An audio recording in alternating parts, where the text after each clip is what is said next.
It's beer o'clock on Real Ale Craft Beer. It's time for another perfect draft video. I love these videos because I love my perfect draft from Phillips. I like getting the new kegs in, fitting them, and yeah, it's just fan-davy-dovey. I love it. So here we go. I'm going to show you how to fit the keg first and foremost. So as some of you know now, and if you've just had one of these for Christmas, or you've just decided to buy yourself a perfect draft system, can't fault it if you have. They're all great machines. The Krups, the Blade, the Brew Fit machine, they're all brilliant machines. The Brew Monster, Beer Monster, if you so wish. So this is called La Virgen. It's a 5.2% ABV Helles lager from Spain. I think this is the first Spanish beer I've had on the Phillips Perfect Draft, which is pretty cool. So what I'm going to need to do first is get the tap from the Phillips Perfect Draft. So move the drip tray, open your doors,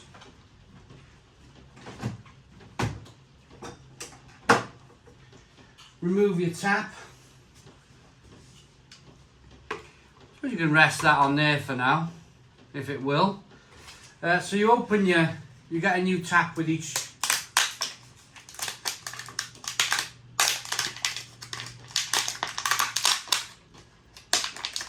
keg.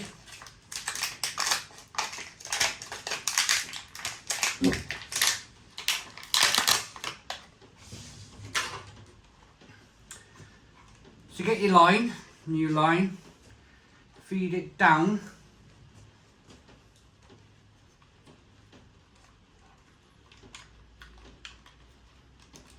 I like to hold it freehand because you can really, like, you know, give it a bit of a wiggle, get it in there. And then you simply, once it's fed in and you can see the rubber nozzle in the end, you just simply click that down, put this on top of your keg. Big firm push down. And we're on. Grab hold of your keg. I give the nozzle on the back a little bit of a wiggle. Grab hold of it.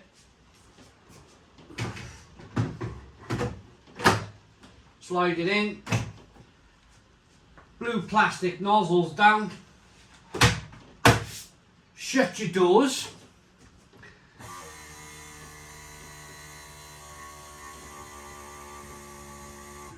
Right, I've had this keg in I always pre-chill my kegs. It's very important that you pre-chill your kegs. You don't want to be putting too much pressure on your cooling system on your Phillips Perfect Draft. Coincidentally, the keg, I returned 2 kegs to my local shop, so they're £5 off an empty. So I picked up this keg for £25, which I'm quite happy with that. Work out the maths yourselves. 6 litres, I think, is 10 pints. You got about 10 pints, is this? 6 litres? About 10 pints. £25. £2.50 a pint. There or thereabouts. Hope it's good then. Let's hope it's good. So, as I was just saying, I pre-chilled my keg. So I want my keg to be nicely chilled down. I've had it in my fridge for about a week, to be honest with you. My fridge is set at 4 degrees. So I can see that when I put the keg in, it started off as 9, 8, 7. Now it's down to 6 degrees already. And then the other barcode you'll have is, or the other, on the digital display, you'll have a sign saying how many days is left on your keg. So it should start off by saying 30 days. And the big bar in the middle is how much beer you got left. That's the important thing, I suppose, isn't it? Right, so the next thing we're going to want to do is pour a keg. Pour a beer. So let me show you how to pour a beer. What you're going to want to do is pull some beer through the line. Like so. You can either throw it out your back door like I do, or on other occasions I simply do this.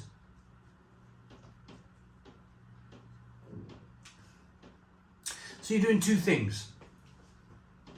You're pulling some beer through that line we fitted. When you pull some beer through that line, you're not... If I went full in there, full blast, it would have fobbed, I would have had a glass of foam. It would have been, you know, a not very good video. And of course, not just not a very good video, but you're going to be frustrated because you've just poured your first beer and you've got a glass of foam. I've wetted the glass and I've poured beer through the line, so you're giving your machine every chance to pull a good pint. Less of your beer's got to travel less. That's the main thing, without coming through the line, you know. Here we go then. 5.2% ABV Helles Lager from Spain.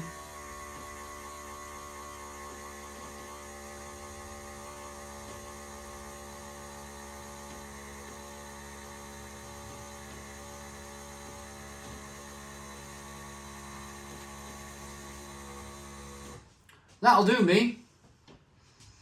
I drink my beer pretty quick, so not overly concerned by the CO2, that kind of foam on the top. It protects the beer. If you're a slow drinker, then head is good for you. The reason being is that the air around us, the atmosphere around us, kills beer very quickly. It will destroy this beer in 20 minutes. Have a fresh beer and leave a beer out for 20 minutes.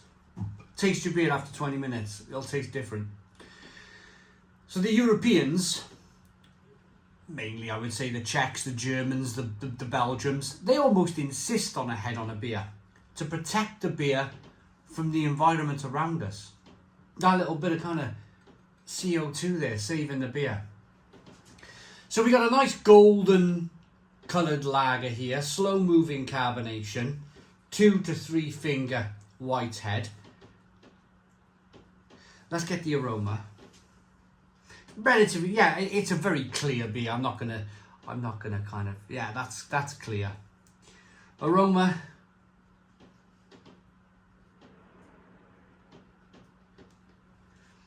Helles Lager. It smells like a light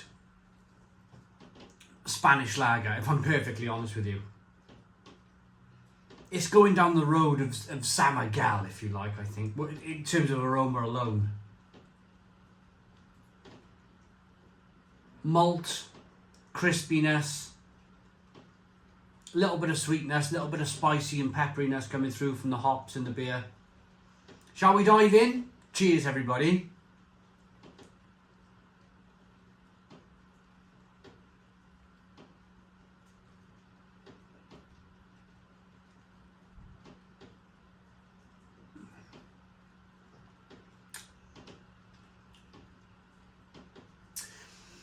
It's got almost like a shandy taste to it for me.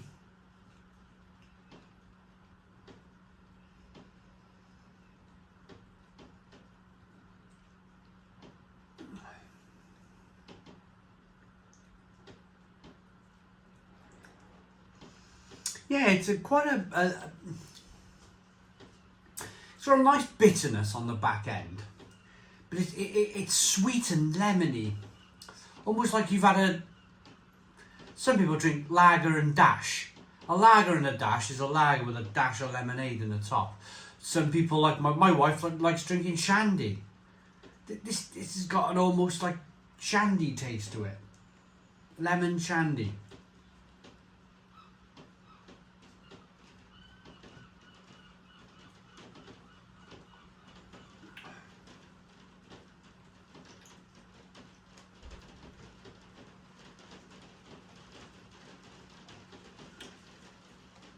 But it's nicely carbonated. It's got nice lacing on the glass. It's a good looking beer. Have a look at the beer as I roll it round in the glass here. Look at that. I mean, it's not a bad looking beer, is it? I think this is down to personal preference. This is down to what kind of beer do you want on your perfect draft.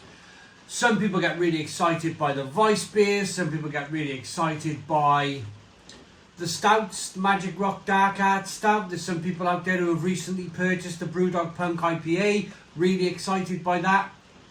I think this is down to personal preference. If you're a lager drinker, and you like a good quality lager, because this is really a good quality lager. There's nothing really I can pull apart. There's no off flavours, there's no bad taste. It's a drinkable, solid lager. If you like a lager, you'll like this. The rain's really starting to come down in the conservatory.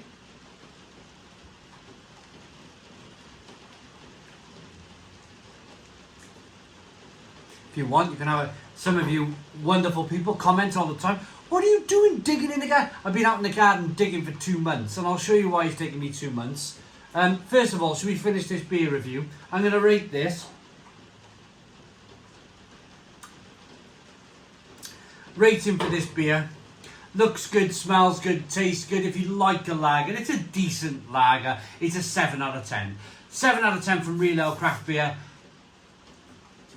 Comments in the comments box and all that. Right, this is a little extra for some of you wonderful people out there who want to have a look at... Oh, can you see much? Well, you can if I do this. Let's move the camera. Right, this is a little added extra. So this is the work we've been doing. We took that tree down a couple of months. Well, we took part of the tree down. We're underneath the roots now, taking all the roots away. We're gonna fell it soon. Yeah, there's been some digging. That was the level of the land over there. That was the level of the land. That was the wall. So we've pushed back so far about 2 months. There's about 10 tons of soil come out of there. 10 tons. And we're going all the way back to that brick wall. All the way, that ramp is going.